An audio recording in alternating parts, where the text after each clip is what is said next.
実際はほぼ同時に右心房と左心房は興奮してるんですけど、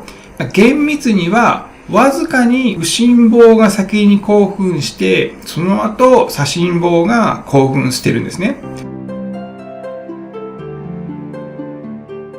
急変を見抜く心電図の見方。さあ皆さん、何のために心電図を読むのでしょうか？心電図は刺激伝導系にまつわる異常の把握ということになってくるんですけども、端的に言うと、不整脈を見つけたい、あるいは心筋虚血を見つけたい、あるいは循環動態を把握したいと。結局ですね、何が起きているのかっていう状況の種類と程度を把握したいっていうことなんですね。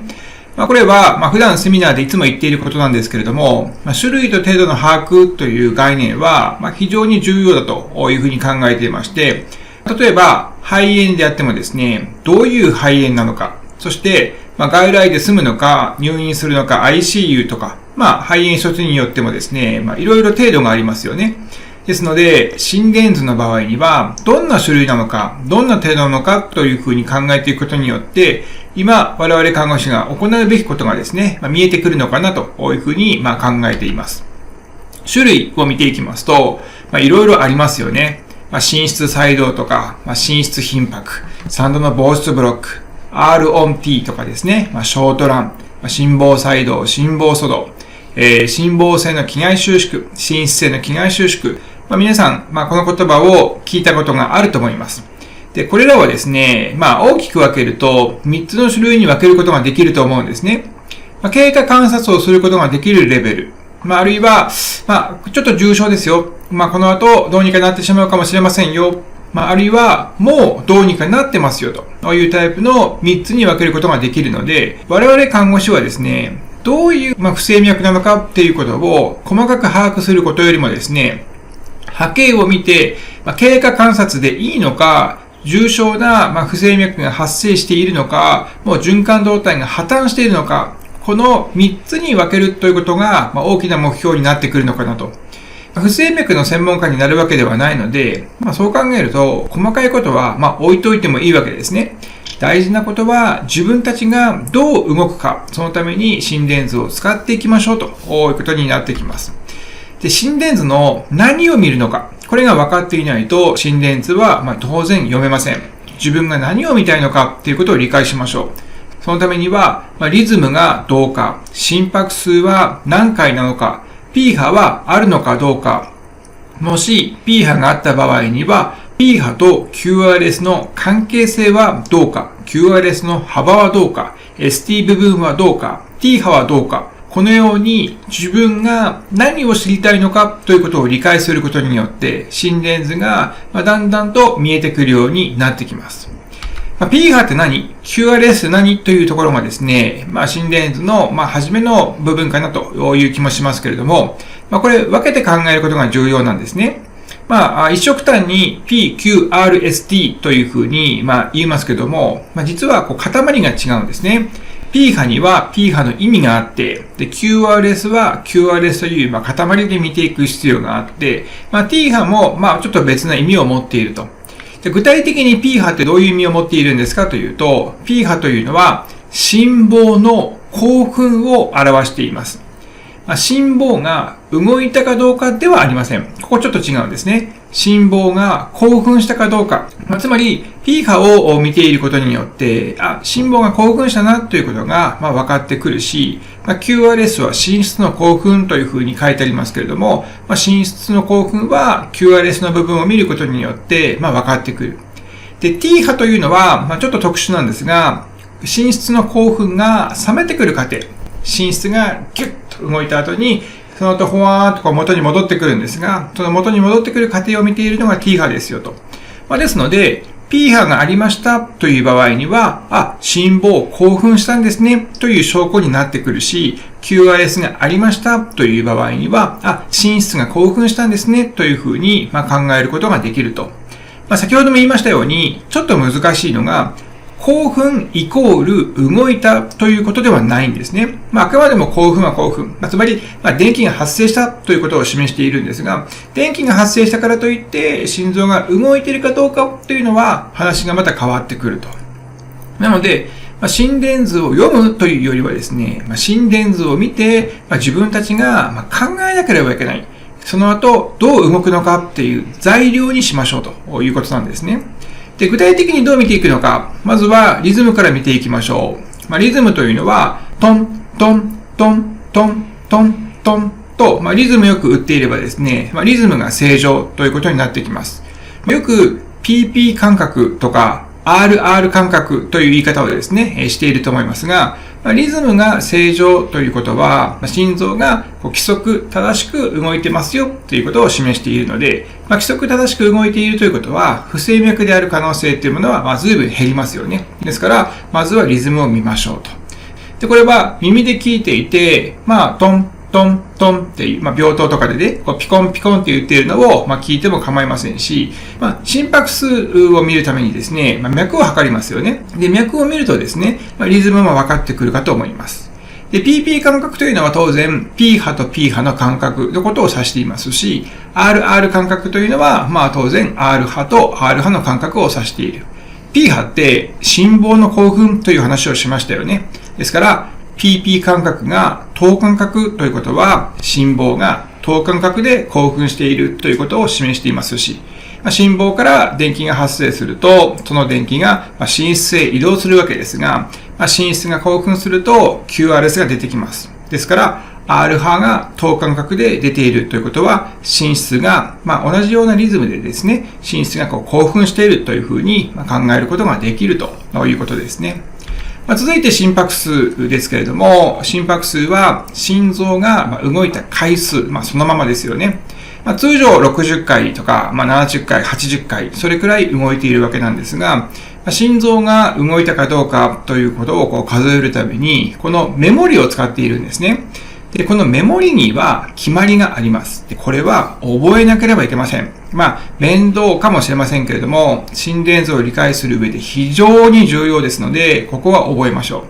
う。で、全部覚える必要はなくてですね、大事な部分が2箇所あるんですね。ここだけは覚えておいてください。まず、この心電図の一番小さい幅。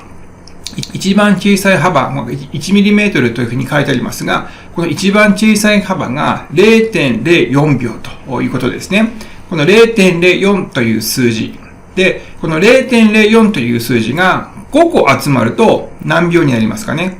0.04×5 で 0.2 秒ということになりますよね。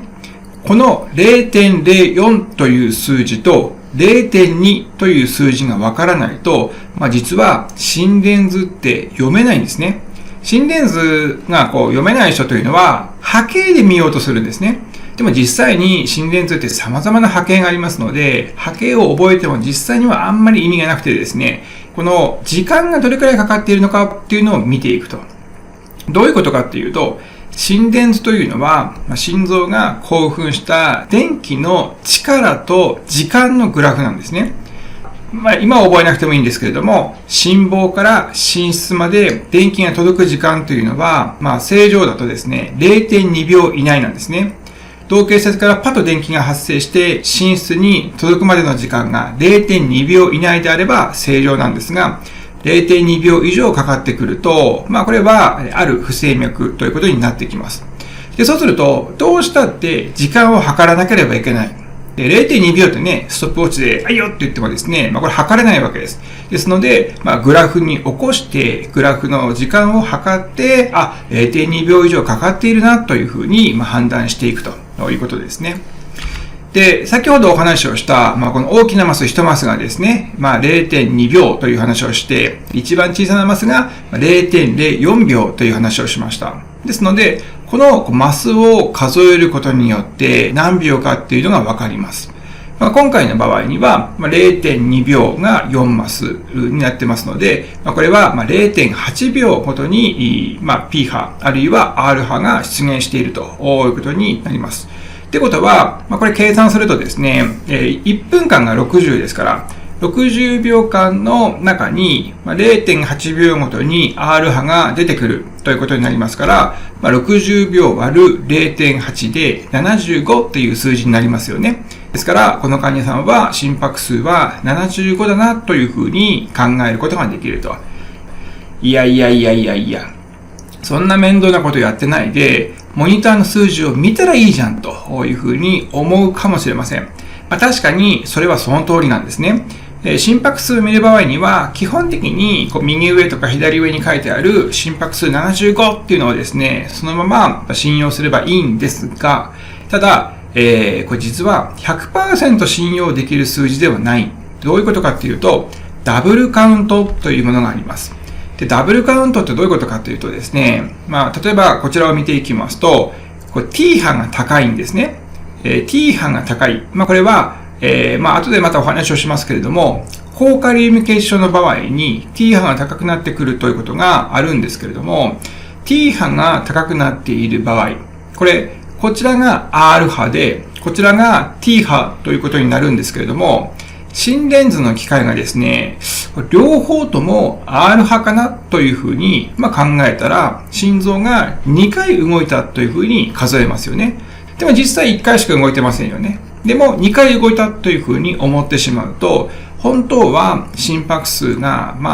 60回なのに、心電図の数字としてはですね、120というふうに出してしまう可能性があります。そうすると、60回しか動いていないのに、120っていうふうに出してくるわけですから、これは間違えた情報になってきてしまいますよね。これ結構重要で、例えば、心電図のモニターを見ました。そうすると、心拍数が180でしたという場合に、皆さんどうしますか？脈拍数180というのは、いわゆる頻拍という状態になりますので、まずいというふうに思いますよね。ところが、実際に患者さんがケロッとしている。あれおかしいなというふうに考えてみると、実は心拍数が90回のダブルカウントで180という数字になっていた。でも、そこでですね、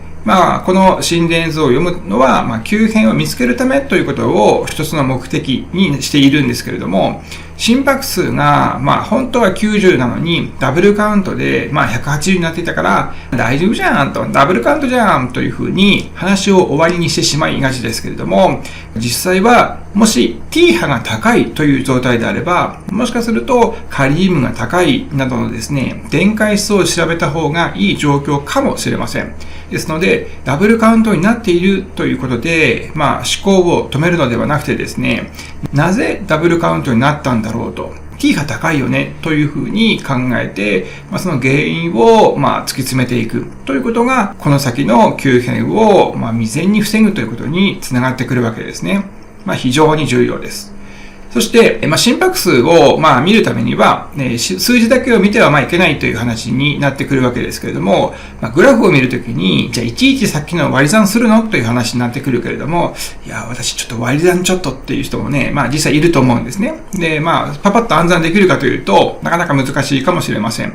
ですので、先人たちがですね、与えてくれた知恵があるんですね。それを紹介していきますと、一番小さなマスがですね、0.04 秒という話をしましたよね。一番小さなマスが 0.04 秒で、5個集まると 0.2 秒という話をしました。で、この 0.2 秒がですね、5個集まると、1秒ということになるんですけど、1分間に、何回心臓が動いたのかっていうのが心拍数になってくるんですが、1秒に1回動けば心拍数は当然60になってきます。ですから、60割る1っていう計算ですよね。なので、その計算はですね、じゃあ、大きなマス1マスごとに R 波が出てきた場合ってどうなるのということをですね、計算してみると、大きなマスっていうのは 0.2 秒ですから、60秒割る 0.2 で計算すると、300っていう数字になります。つまり、大きなマスが1マスごとに R 波が出てきた場合には、心拍数は300ですよってことが、もうすでに計算してあると。ですから、この数字をね、覚えておけばいいわけですね。で、心拍数が300っていう状況にはなかなか遭遇しないかもしれませんが、大きなマスが2マスごとに出てきた場合には、心拍数は、これは150になりますよね。3マスごとに出てきた場合には、心拍数は100。4マスごとに出てきた場合には、心拍数は75。5マスごとに心拍数が出てきた場合には、これは60ということになります。ですので、1秒に1回出てくれば心拍数は60ということになりますから、5マスごと、大きなマスが5マスごとに出てきた場合には心拍数が60ですので、5マスよりも幅が少し狭いなという場合には、心拍数は60以上ということになりますし、5マスよりも幅が広いなという場合には、心拍数は60以下ということになります。6マスの場合には50、7マスの場合には43という数字になっていますので、この数字を覚えておけば、患者さんの波形をパッと見た瞬間に、おおよそ心拍数がわかると。60以上はあるなとか、100以上あるなということがですね、おおよそわかるということなんですね。実際の臨床では、かなりですね、スピードっていうものも求められます。ですので、学校のテストの時にはゆっくり計算していればいいんですけれども、病棟でなんかアラーム鳴ってるなと思って、パッと振り返ってモニターを見たらば、心拍数がすごく速い、あるいはすごく遅いということにですね、瞬時に気づいて、次に自分がどうするのかっていう判断をしなければいけないと。ゆっくりやってる暇はないこともありますよね。ですので、この数字を覚えておくと便利かなというふうに思います。続いて、P 波というのは、心房が興奮した証拠ですよという話をしましたが、実はですね、P 波にもいろいろ種類があるんですね。P 波というのは心房が興奮しているというわけですが、動経節、右心房にある動経節からパッと電気が発生すると心房が興奮するわけです。で心房がピクンと興奮するんですけれども、右心房に動経節があるということは、右心房と左心房のどちらから先に興奮するでしょうか？当然、右心房が先に興奮しますよね。だって右心房に、動経節があるわけですから。ですから、右心房と左心房があった場合に、実際はほぼ同時に右心房と左心房は興奮しているんですけど、厳密にはわずかに右心房が先に興奮して、その後左心房が興奮しているんですね。実際はほぼ一緒に興奮しているんですけれども、そのように見えるんですが、厳密には、右心房が先でわずかに遅れて左心房になってきます。なので、心電図の波形というのは、P 波って山一つですよね。でも、細かく見ていきますと、実は P 波の前半分というのが右房成分で、後ろ半分というのが左房成分ということになってくる。でも、ほぼ一緒に興奮しているので、波形としては山が一つにしか見えませんよということなんです。右心房が先に興奮して、左心房の方にグワンと伸びていって、左心房が興奮すると。そんな感じなんですね。でそうすると、右房負荷、左房負荷というものが、ある。いろいろあるんですけれども、すごい簡単にイメージすると、右心房に水が溜まっているとか、左心房に水が溜まっているとかですね。そんなイメージです。量が多い、ボリュームが多くて、ちょっと負担になっていると。でそうすると、右心房に負担がかかっている場合には、この P 波が1000円以下してくるんですね。とすると、これを見るとですね、原因まではわからないんですが、何らかの理由があって、右心房に負担がかかっているのかもしれないというふうに考えることができます。ですので、心電図は何らかのアセスメントをしていくきっかけになり得るんですね。この波形は何だとか、この不整脈は何だということをですね、高らかにこれなんとかじゃんという話をしてもですね、あんまり意味がなくてですね、この波形の意味は何だろうと。なぜ P 波が尖っているのかな、もしかしたら右心房に負担かかっているのかなというふうに考えて、他の情報を取っていく。例えば、尿量の変化はどうだろうとか、患者さんが呼吸困難があるかどうかとかですね。他にもいろいろあるかもしれませんが、何らかの異常が出てきているかもしれないということを早めにキャッチする、一つのサインになってくるということですね。で左房負荷になってくると、この二房性とかですね、二相性というものがあります。心電図、ちょっと難しいんですけれども、どこから見ているのかっていうことによって、心電図の波形って変わってくるんですね。どこから見ているのかっていうのはいろいろありますが、1誘導とか2誘導とか3誘導という言葉がありますよね。これも、後でお話ししますけれども、1誘導っていうのは心臓を左の方から見ているっていうイメージですし、2誘導とか3誘導というのは心臓を下の方から見ているっていうイメージになってくる。つまり、誘導によって心臓を見ている場所が変わってしまうと。ですから、12誘導っていう言葉がありますけど、12誘導というのは心臓をぐるっと12箇所から見ているということなんですね。なので、見ているものは同じであっても、見ている方向によって、形が変わってしまいます。で、二方性の P 波というのはどういうことかっていうと、これ山が2つに分かれてますよね。山が2つに分かれているのはどういうことかっていうと、横に伸びている。で、心電図というのは、電気の力と時間のグラフという話を少し前にしたと思います。横に伸びているイコール時間がかかっているということなんですね。で、時間がかかっているということはどういうことかというと、電気の流れがですね、通常通りに流れていない。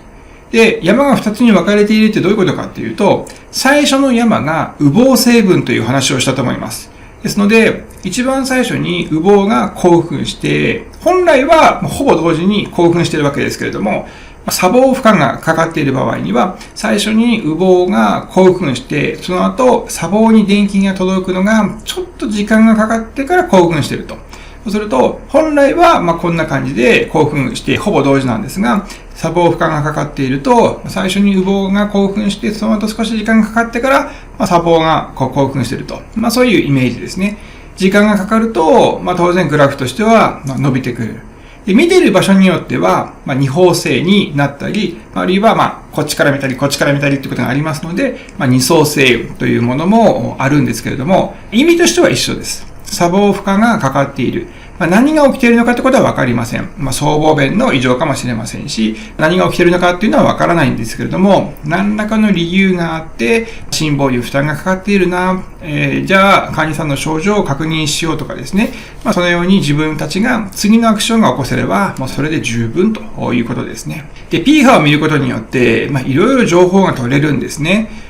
これは、同系節が電気を出しているかどうかとか、今お話をした、羽毛負荷とか砂防負荷っていう情報、あるいは、心房性の不整脈というものもありますので、心房性の不整脈を見抜くためには、この P 波を見て、その後、いろいろ考えていくということですね。P 波というものはですね、非常に重要で、P 波が読めれば心電図が読めるというふうに言われておりまして、先生たちもですね、P 波を探していくと思うんですね。P 波あるかなみたいな感じで見ていく。で、P 波があるっていうことは、心房が興奮しているっていうことになりますし、P 波がないということは、心房が興奮していないかもしれないということになってきますので、結構ですね、根本的な話がずれてしまうことがあります。ですから、P 波は非常に重要ということですね。心電図を勉強していく上で結構つまずくのがですね、P 波を軽視しているっていうところがあるのかなというふうに個人的には思っています。心電図勉強するときに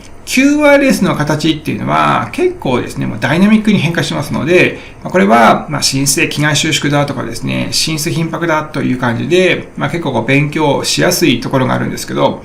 P 波って、小さくてよくわからないので、なかなか面白くないんですね。でも P 波というのは非常に重要ですよということをお伝えしておきます。で、P 波というのは 0.1 秒以下っていう幅が正常なんですけれども、P 波の幅はね、とりあえず置いておいて、一番最初に P 波が出てきて、その後 QRS が出ると。ですので、リズムを作る一番最初の波形ですよということですね。続いて、P 波があったという場合には、次に PQ 時間を見ていきます。で、PQ 時間というのはですね、これは、P 波が始まってから、QRS が始まるまでの時間のことを、PQ 時間というふうに呼んでいて、ここの時間が 0.2 秒以下。この数字も覚えておきましょう。PQ 時間は 0.2 秒以下。で、これはどういうことかというと、P 波というのは心房が興奮する、印ですよっていうお話をしたと思うんですね。で、QRS っていうのは心室の興奮を示してますよっていう話をしたと思います。つまり、心房と心室ですから、全然別な、仕組みなんですね。ですので、P 波が出現したっていうことは、心房が興奮しましたよっていう証拠になってくるんですけれども、P 波が興奮してから心室に電気が流れていくわけですけれども、その時間がですね、0.2 秒以内にポッと届けば、正常。0.2 秒以上かかっているとどういうことなんですかっていうと、これは同系節から電気が発生してから心室に電気が届くまでにちょっと時間がかかっているということになりますので、結果的にですね、これは電動異常ということになってきますよね。で、伝導異常の種類がいろいろあるんですけれども、まず 0.2 秒以内が正常ですよ。ここは覚えておきましょう。これがわからないと、残念ながら心電図を読むことはできなくなってしまいます。PQ 時間は、先ほどお話ししたように、P 波が始まるところから QRS が始まるところで 0.2 秒という話をしましたよね。ですので、ここの時間をこう見ていって、0.2 秒以内であれば、これ正常というふうに考えることができる。こうやってもっとね、伸びてしまうものもあるんですね。そうすると、PQ 時間が延長しているなというふうに判断することができると。PQ 時間は重要ですので、ここは必ず見るようにしましょう。続いて、QRS の幅です。QRS の幅もですね、重要なんですね。QRS の幅も時間を覚えておきましょう。0.1 秒以内です。このあたりは教科書によって若干数字が違うので、覚えやすい数字をね、覚えておけばいいのかなというふうに思いますけれども、この QRS っていうのがですね、なかなかややこしくて、いろんな形があるんですね。例えば、必ず Q 波が見えるかというと、ないものもあるんです。ですので、なんかこれないよね、教科書に書いてある形と違うよねって話になってしまうので、このあたりは、少しずつ慣れていくしかないんですが、Q 波がね、見えない場合もあるんですけれども、0.1 秒以内という数字は必ず覚えておいて、で、ここは臨床上非常に重要なんですね。どうしてかというと、心房というのは、心室に血液を供給する一歩前の仕組みということになるんですけども、心室っていうのは全身に血液を供給する心臓の代名詞みたいなところがありますよね。ですので、心室が正常に動いていれば、全身にガッと血液を送ることができるんですけれども、心室がちゃんと動かなければ、全身に十分に血液を出すことができません。で、その心室の異常を教えてくれるのが、この QRS ということになりますので、QRS の異常イコール、循環動態の異常に大きく関係してくると。もちろん P 波も重要なんですけれども、QRS というのは直接的にですね、全身に血液を供給するところですよと。ですから、これ見てみるとですね、なかなか危険な不整脈が並んでますよね。心室細動とか心室頻迫というのはですね、循環動態が破綻してしまっている状態ですので、QRS を見ることによって、これらがわかるということになります。続いて、QRS の見方ですけれども、パッと見てですね、見た目が狭ければ、とりあえず正常でいいのかなというふうに考えていいんですけれども、厳密には、先ほどお話をしたように、0.1 秒以内ということなんですね。見た目で判断していいと思います。パッと見た瞬間に、幅の狭い QRS。これを、ナロー QRS というふうに言ったりもするんですが、ナローっていうのは狭いという意味なんですけれども、パッと見た瞬間に QRS の幅が狭そうであればね、0.1 秒以下であれば正常かなというふうに考えることができると。なんで 0.1 秒ってわかるんですかって思いますか？これは先ほどお話をしたように、この小さなマスって何秒でしたっけ？この小さなマスっていうのは 0.04 秒でしたよね。ですから、この小さなマスが2つぐらいでですね、収縮が終わっていれば、これは 0.08 秒ということになりますので、これが2つで 0.08 秒ですから、3つまで行ってしまうと 1.2 秒くらいになってしまいますので、そうすると、ちょっと心室 QRS の電気の流れが悪いのかなというふうに考えざるを得ないということですね。続きまして ST 部分というところに行きたいと思いますが、ST 部分もですね、よく聞く話かと思います。よく ST 部分が上がっているとか下がっているとかですね、そんな話をしているかと思いますが、この ST 部分というのはですね、必ず基線に戻るんですね。ST 部分は必ず基線に戻るんですけれども、ここの部分が上がったままになっていたり、下がったままになっていたりすると ST 異常ということになります。で、この ST 部分というのはですね、何がわかるのかっていうと、いろいろここに書いてありますけれども、心筋梗塞とか不安定狭心症とかですね、心膜炎とか心筋症とかいろいろ書いてあります。くも膜下出血でも ST 部分が上昇してくることがあるんですね。ですから、ST 部分が上昇しているからといって、心筋梗塞ですとは言えないんです。何がわかるのかっていうと、ST 部分の異常というのは、何らかの理由があって心筋が虚血になっているんじゃないかというふうに考えることができる。その中でも一番有名なものは心筋梗塞かなという気はしますけれども、ST の上昇イコール心筋梗塞ではありません。ですから、僕らがですね、モニターを見て、ST 上昇を見た場合には、医師に報告する場合には、先生、心筋梗塞ですということはわからないわけですよ。結果的に心筋梗塞だったかもしれません。ですので、心筋梗塞ですって言ってもいいんじゃないかと思うかもしれませんけど、実際に心筋梗塞かどうかっていうのは当然わからないわけですね。ですから、我々は事実だけを伝えると。ですので、先生誰々さん、胸が痛い、胸痛を訴えていまして、心電図を取ったらば、ST 部分が上昇していますので、すぐ来てくださいというふうに伝えれば、医師はですね、胸が痛い、ST が上昇している、そうすると、心筋梗塞の可能性が当然あるよね。じゃあ、採血を追加しよう。循環器の先生を予防。心カテが必要かどうかを検討しよう。心エコを行おうというふうに、その後いろいろ話を進めていくわけです。ですので、我々は心電図を見てですね、所見を取るということなんですね。患者さんが胸が痛いと言っても、心筋梗塞かどうかはわかりませんよね。でも、胸が痛いと言っていて、ST 部分が上昇していれば、心筋梗塞の可能性がより上がってくるわけです。ですので、少しでも診断に結びつく情報を、心電図から所見を取って、それを、医師に伝えるということですね。で、ST 低下も、狭心症とかいろいろあるんですけれども、これもですね、狭心症かどうかって、実際わからないわけです。ですから、先ほどもお話をしたように、我々は所見を取る。診断に結びつく所見を取って、それを客観的に医師に伝えると。で、それを、どう判断して、どういう計画を立てるのかっていうことは医師の仕事になってきますので、きちんとした所見を伝えることができれば、医師の診断は、正確になりやすいということですよね。ですから、我々看護師の役割っていうのは非常に重要なんですね。胸が痛いので先生来てくださいと言われても、医者はですね、ちょっと今忙しいし、すぐ行けないし、なんで胸痛いのっていう状況になってしまう。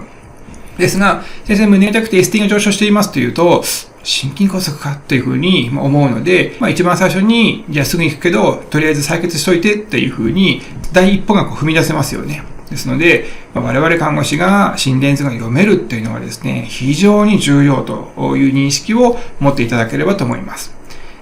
いや、そうは言っても心電図はちょっと難しいんだよなというふうに思うかもしれません。心電図は簡単とは言いませんけれども、僕らは診断する必要はないので、所見を取る、コツだけを掴んでおけばいいわけですね。ST 部分に関して言えば、先ほどもお話をしたように、必ず基線に戻るんです。ST 部分というのは、必ず基線に戻るので、基線に戻らずに上がったままになっていれば、これは ST 上昇と言い切ってしまって構いません。あるいは ST 部分が下がっていれば ST 部分が低下しているというふうに言い切ってしまって構わないんですね。ST 部分が上昇しているからといって最終的に心筋梗塞かどうかはわかりません。これは医師でもわかりません。しかし心筋梗塞を考えなければいけないというのはもう世界共通なんですね。ですから我々は事実だけを伝えればいい。先生誰々さん胸が痛いと言っていたので心電図あるいはモニターをつけたら ST 部分が上昇していましたということを伝えれば十分に伝わるということですね。念のためにお話ししておきますと、胸が痛いという場合には、モニター心電図では不十分です。胸が痛いという場合には、最低でも12誘導心電図を取る必要があると。これは、モニター心電図というのは、見てる範囲が非常に狭いんですね。ですから、12誘導が必要となってくるわけですけれども、ST 部分が上がっているか下がっているのかっていうのはですね、この基線に戻っているかどうかを見ればわかりますよということですね。ただ、でもそんなこと言ったって先生たちなんかすごい苦労してますよっていうふうに思うかもしれませんが、確かにその通りで、ここまではっきりと ST が上昇していればですね、これは迷わないんですよ。微妙な心電図の波形というものは当然あります。ですから、実臨床はそんなに簡単ではないんですけれども、少なくてもですね、明らかなやつは我々看護師も見ていきましょうということですね。ST 部分を見ていて、基線に戻っていれば、ST 部分としてはとりあえず正常ということになります。しかしですね、これもまたややこしいんですけれども、ST 部分が正常だからといって、心臓が正常かどうかというのは話が別なんですね。ST 部分が正常というのは、心電図の波形としては、とりあえず正常ということになってくるんですけど、心電図が正常、ST 部分が上昇してこないタイプの心筋梗塞というものがあるんです。そうすると、ST 部分が正常だから大丈夫ということにはならずにですね、ST 部分は正常だけど、共通が続いているので、採血、他の検査を追加したら、結果的には心筋梗塞でしたということは実際よくあります。なので、心電図でわかることもありますけれども、心電図でわからないものもたくさんあると。この辺が難しいんですよね。心電図で確定っていうわけにはいかないんですけれども、心電図で強く疑うことはできるんですけど、心電図が正常だからといって、大丈夫とは今言えないということですね。で、基線の見方がですね、ちょっと難しいというふうに思うかもしれません。で、基線は一応決まりがあってですね、この基線というものが、横に引いた場合にですね、一直線になるものが、基線ということになってくるんですけど、この基線に対して上に出てくる波形のことがですね、陽性波という名前がついているんですね。で、下が陰性波ということになってきていますので、そういう決まりがありますよということを一度ここでね、覚えておくようにしましょう。で、そもそも ST 部分って何なんですかというと、ST 部分というのは、心筋興奮の極期ということになります。ですから、ST 部分のタイミングで、心臓から血液が出ていくということで、この心電図を勉強するっていうことは、結局、血液循環のことを理解しておかなければ話にならないんですね。我々は心電図を読むということが目的ではありません。心電図を使って循環動態がどうなっているのかということを予測する、一つのツールとして使っていると。ですから、心電図を読むことが目的ではなくて、心電図が持っている意味を把握しましょうと。解剖、重要になってきますよね。解剖がよく覚えていないという方は、これ重要ですので、昔の教科書等にですね、戻っていただいて、どこにどういう臓器があるのかなと、心臓で、右心房とか、左心房とか、あとは、心臓の筋肉に血液を供給している冠状動脈がありますよね。ですから、そういった位置関係を覚えておくようにしましょう。心臓の中を切ってみるとですね、右心房と、右心室があって、その間が、三尖弁。そして血液がどうなったのかっていう、この血液循環も重要ですので、ぜひぜひ、これ繰り返し勉強するしかないんですが、ちょっとね、こちらの、アニメーションを見ていただきたいんですけれども、全身から帰ってくるのが、上大静脈ですよね。上大静脈とか、下大静脈、大静脈に血液が帰ってきて、右心房から右心室、そして肺動脈を通って肺に行って、で肺でガス交換をします。で酸素をもらって、肺静脈、左心房を左心室、そしてギュッと収縮させられて、全身に流れていくということになりますので、不整脈が出るって結局どういうことかっていうと、心房と心室の動くタイミングがずれたり、あるいは心室がうまく動かなかったりするというのが不整脈なわけですね。波形の異常を見ているんですけれども、波形の異常を見ることによって、心臓の動きが正常かどうかということを予測しているということになります。そうすると、心電図の波形がおかしなことになっているということは、血液の流れもおかしなことになってますよね。で、血液の流れがおかしなことになっているということは、結局は、脳とか、腎臓、肝臓、いろんな臓器に十分に血液を送ることができていないという可能性が上がってきます。ですから、僕らは心電図を見るんじゃなくて、心電図を見て、全身の臓器に血液が十分に流せているかどうかということを見ていきましょうということなんですね。なかなかややこしいところがありますけれども、心電図が正常であったとしても、つまりこれは刺激伝導系が正常であったとしても、心臓の筋肉の問題で全身に血液を送れていないという場合があります。一方で、不整脈が出ているんだけれども、実際には、大した不整脈ではなくて、心臓から全身にそれなりに血液が送れているというものもあるんですね。ですので、心電図が正常だから大丈夫っていうことも言えないし、心電図に異常があるから、循環動態が破綻しているかというと、そういうわけではありません。ですから、この辺は総合的に考えなければいけないので、ある程度慣れが必要ということですね。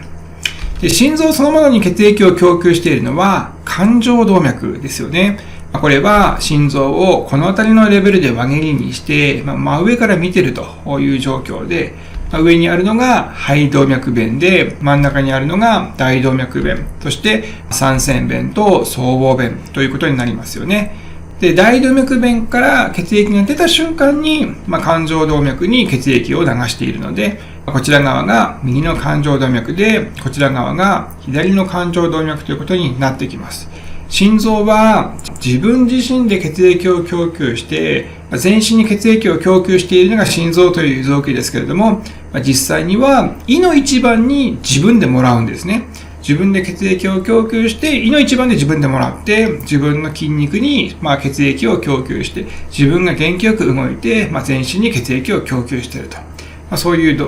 臓器になってくるということですね。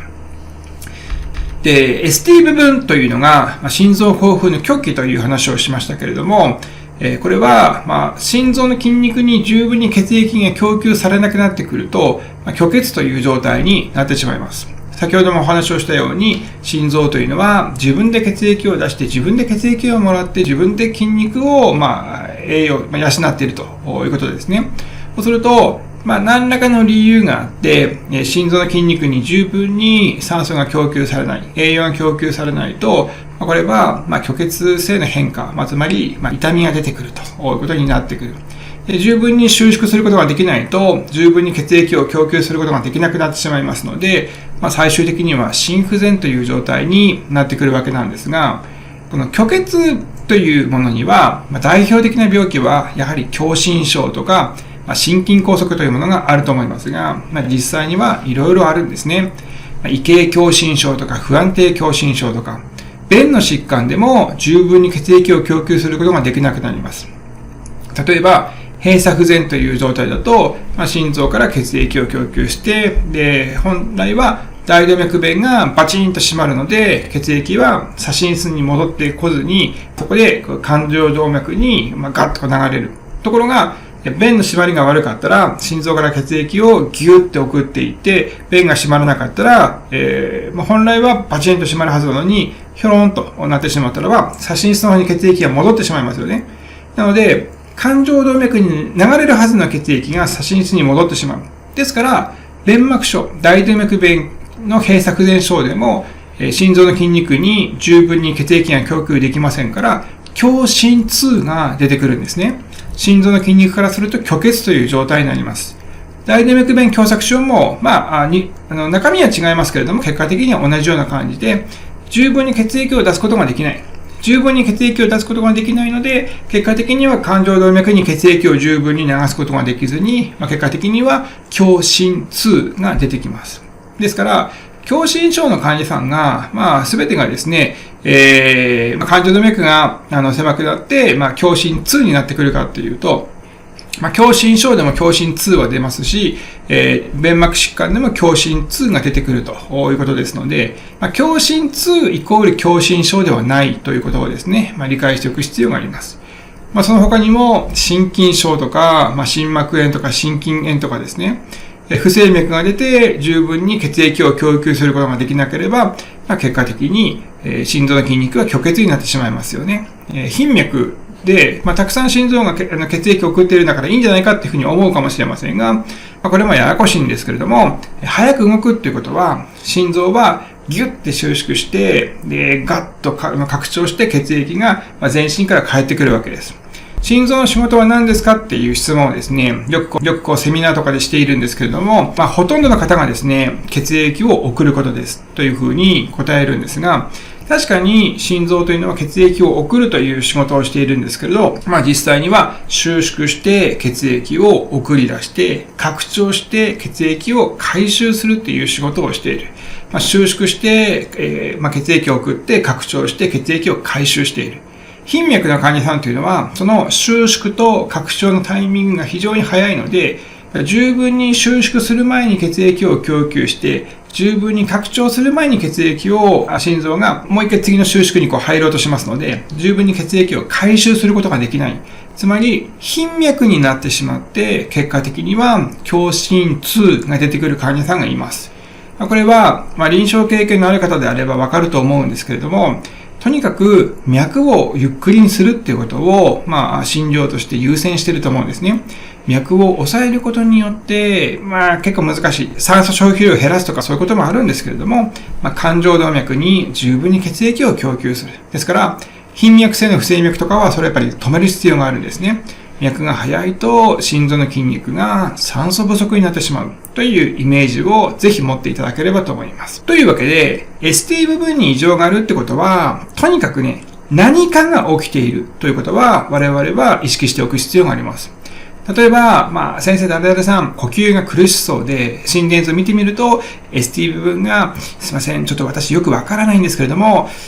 下がってる気がするんですよね、っていう話をすると、それだけでもですね、医師は、もしかすると、何らかの理由があって虚血になっているな、というふうに考えることができる。で、患者さんの背景をですね、思い浮かべてみると、あの患者さんは、実は弁膜症があったので、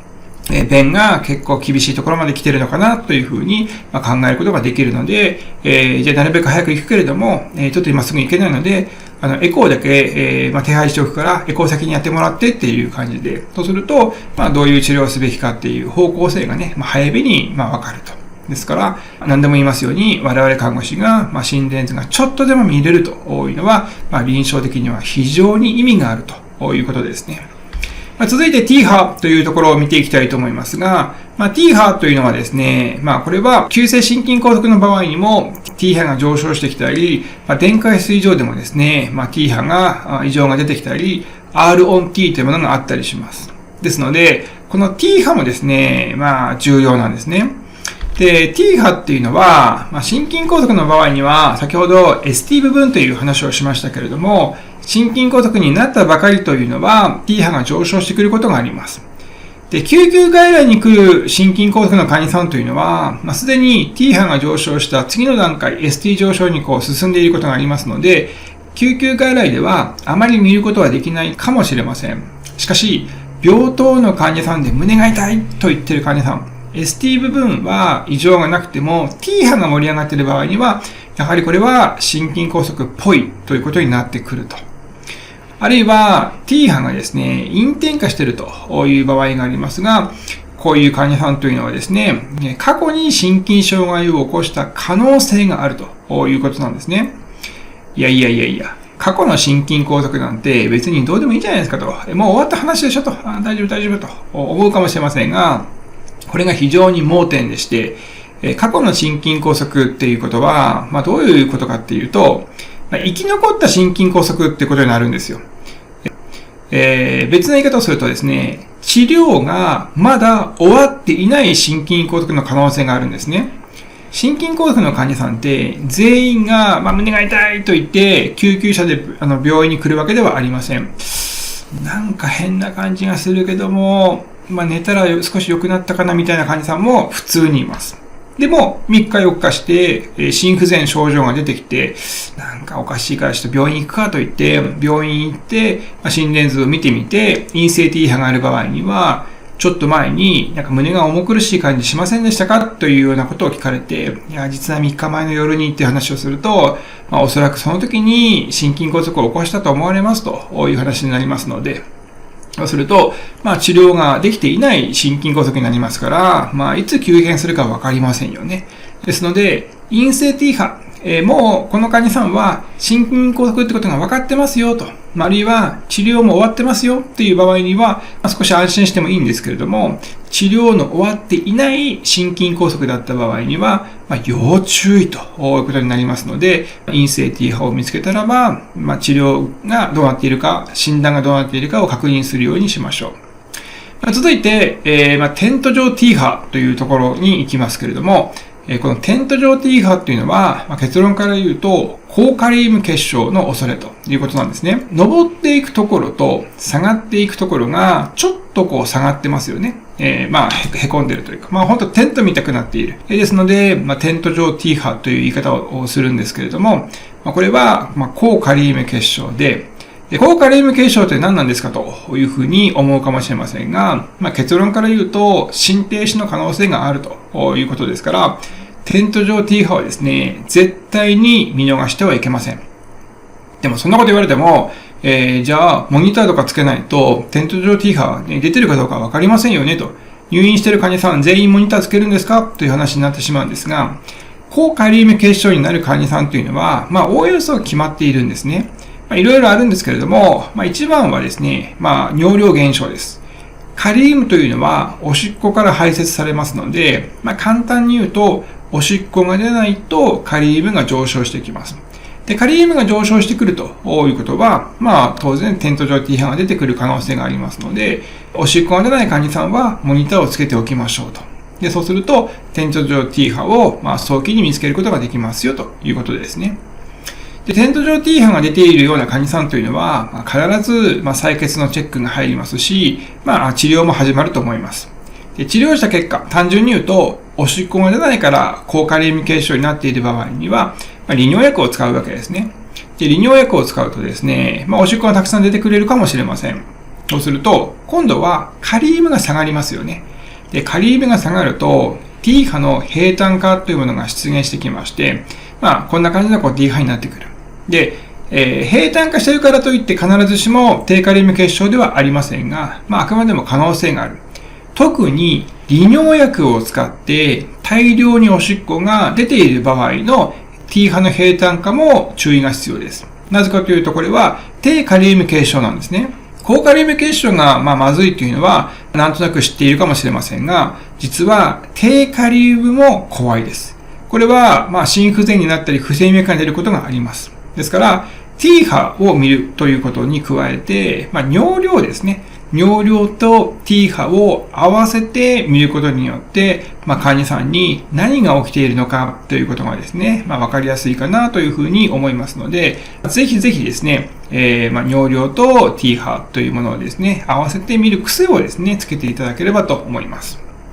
T 波を見ていきますと、この波形は、高いということも低いということもなさそうに見えますよね。T 波だけでちょっと判断するのは危険なんですが、実際には患者さんの症状とか、または尿量とかですね、そういったものも合わせて見ていくんですけれども、とりあえず、T 波の増高とか平坦がないので、T 波の形としては正常かなというふうに考えることができます。続いて、QT 時間ですけれども、QT 時間はちょっと難しいので、こちらは余裕があればという感じでいいかなという気はしていますけれども、9波が始まるところ。こちらの波形は9波見えていませんが、このあたりから9波。この患者さんは R 波ですけれども、このあたりから T 波の終わりまでの時間を、QT 時間というふうに言います。で、ここに QTC って書いてありますよね。で、この QTC ってどういうことかっていうと、心臓が収縮して、その後拡張していくわけなんですが、T 波というのは心臓の興奮が終わるというところですので、T 波が終了して心臓の興奮がちょうど終わりましたよと。そうすると、徐脈の患者さんと、頻脈の患者さんというのは、当然この収縮と拡張のですね、時間が同じ尺度で測ってはいけないということが、わかりますよね。ですので、脈拍が速い場合と脈拍がゆっくりの場合で、この QT 時間を考え方をですね、ちょっと変えましょうということで、自動的に計算してもらっているものを QTC というふうに言います。で、これは、ちょっと計算が難しいというか、暗算ではできませんので、モニターを見るとですね、QTC が何秒というふうに書いてあります。で、だいたいですね、0.4 秒プラスマイナス 10% 程度なんですね。ですから、0.36 秒から0.45 秒とか、0.44 秒でもいいかもしれませんが、0.4 秒プラスマイナス 10% 程度というふうに考えておくとよろしいんじゃないかというふうに思います。で、この波形をですね、見ることによって、何がわかるかというと、カルシウムなどのですね、電解質異常なんですね。先ほどのカリウムの時にもそうでしたが、心電図だけで、薬を使うということは基本的にはないかと思います。よほどですね、情報が揃っている場合は話は別ですかもしれませんけれども、基本的には、心電図を見て、あれなんかおかしいなというふうに思って、で、その後、採血をして、で、カルシウムが高いとか低いとかっていうふうにも判断していく。採血をするというタイミングを読むということが重要になってきますので、この波形を見て、あれなんか QT 時間おかしいよねっていうふうに思えるかどうかなんですね。例えば、臨床で、たまに遭遇するかなというふうに思われるのが、輸血をした後の低カルシウム血症で、輸血の中にですね、血液の凝固を防止するために、クエン酸ナトリウムというものが入っています。で、これが、大量に体の中に入ってくるとですね、キレート減少という状況になってしまって、簡単に言うと、カルシウムが下がってしまうんですね。で、カルシウムが下がるとですね、不整脈とか、テタニーというですね、菌のこわばりですね。そういう状況になってしまいますので、輸血をしました。心電図を見ました。なんか QT 時間延長している気がするなという場合には、医師に報告をして、誰々さん、輸血が終わって少し様子見ていたらば、どうもですね、QT 時間が延長していて、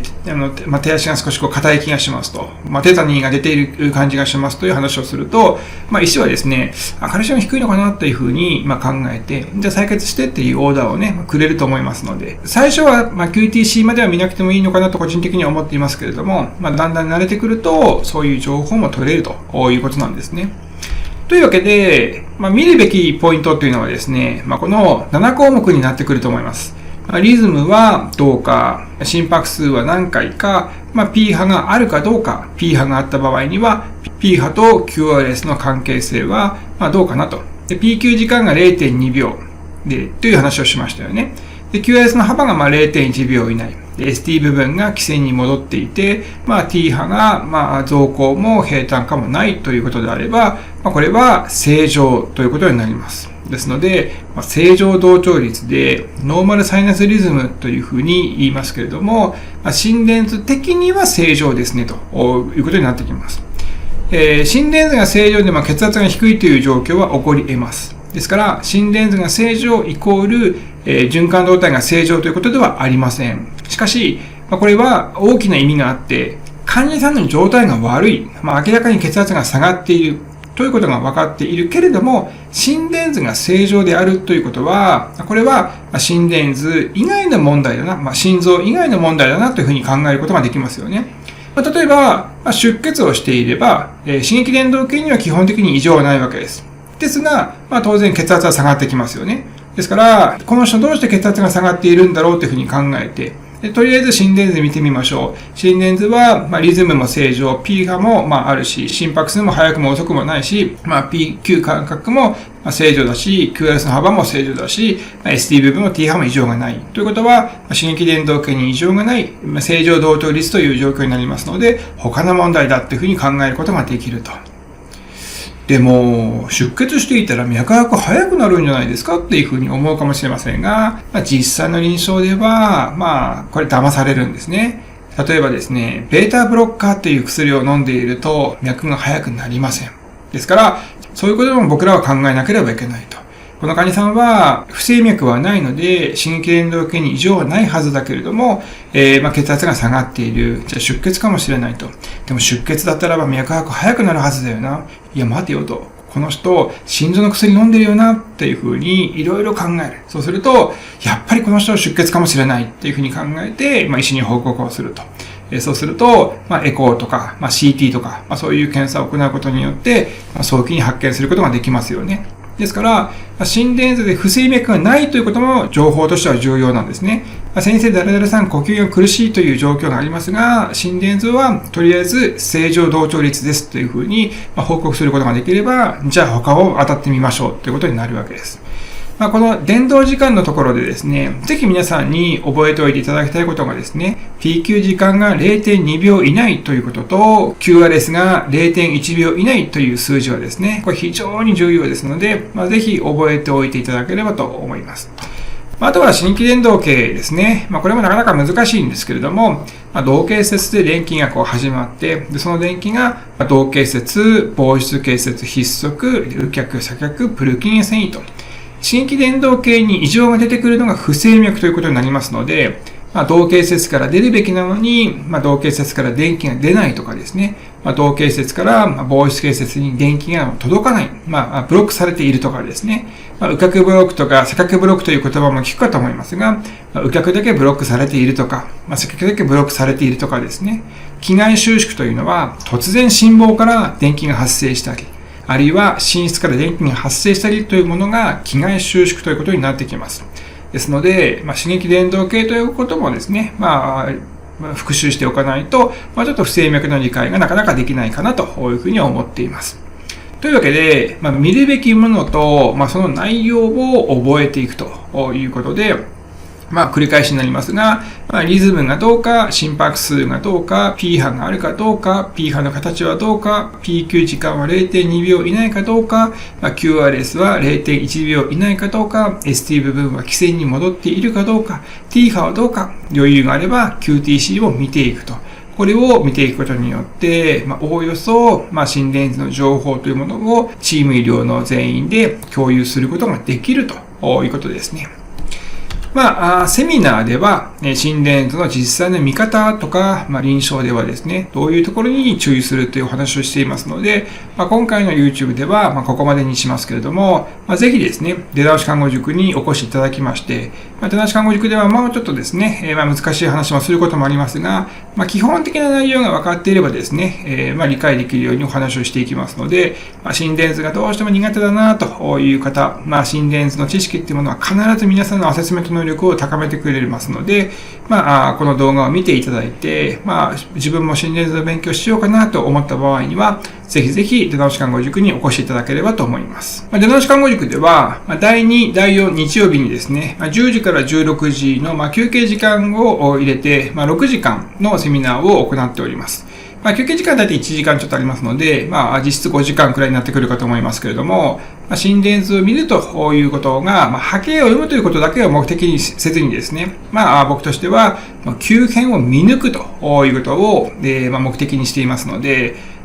一生役に立つですね、心電図の見方、看護師にとって絶対的に重要なですね、心電図の見方というお話をしていきたいと思いますので、興味のある方は、概要欄を見ていただいて、セミナーにお越しいただければと思います。長い間ですね、見ていただきまして、大変感謝をしております。また、セミナーでお会いしましょう。それでは皆さんごきげんよう。